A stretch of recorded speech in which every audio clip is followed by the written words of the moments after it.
तर मित्रांनो, तुम्ही कधी ओंकारेश्वरला गेलात का? जर गेला नसाल मित्रांनो, तर हा व्हिडिओ तुमच्यासाठीच आहे आणि तुम्ही जाणार असाल तरी हा व्हिडिओ तुमच्यासाठीच आहे मित्रांनो. तर मित्रांनो, ओंकारेश्वरला गेल्याच्या नंतर नर्मदा नदीच्या काठावर बसलेलं हे ज्योतिर्लिंग मित्रांनो, नर्मदा नदी ओलांडून पलीकडे गेल्याच्या नंतर आपण ओंकारेश्वराचं दर्शन घेतो मित्रांनो. पण ओंकारेश्वराचं दर्शन घेतल्यानंतर मित्रांनो, नदीच्या अलीकडल्या काठाला मित्रांनो, ते आहे ममलेश्वराचं मंदिर मित्रांनो.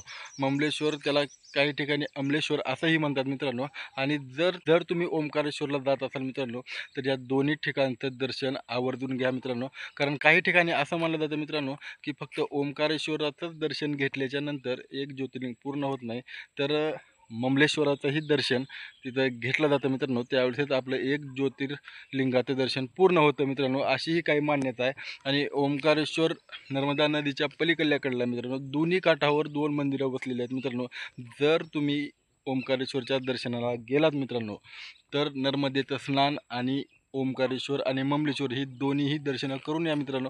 खूप सुंदर असं वातावरण आहे मित्रांनो तिथलं, आणि खूप मन प्रसन्न करणारं असं वातावरण आहे मित्रांनो. तर मित्रांनो श्रावण महिना चालू आहे, ज्याला जायचं ते जाऊ शकतात, पण गर्दी खूप असते, त्याच्यामुळं व्यवस्थित जा आणि व्यवस्थित या. तर ठीक आहे मित्रांनो, कसा वाटला व्हिडिओ? माहिती आवडत असेल तर लाईक करा. श्रावण महिना चालू आहे मित्रांनो, कमेंटमध्ये एकदा हर हर महादेव होऊन जाऊ द्या. तर ठीक आहे मित्रांनो, भेटूया नेक्स्ट व्हिडिओमध्ये. तोपर्यंत जय हिंद, जय महाराष्ट्र, हर हर महादेव.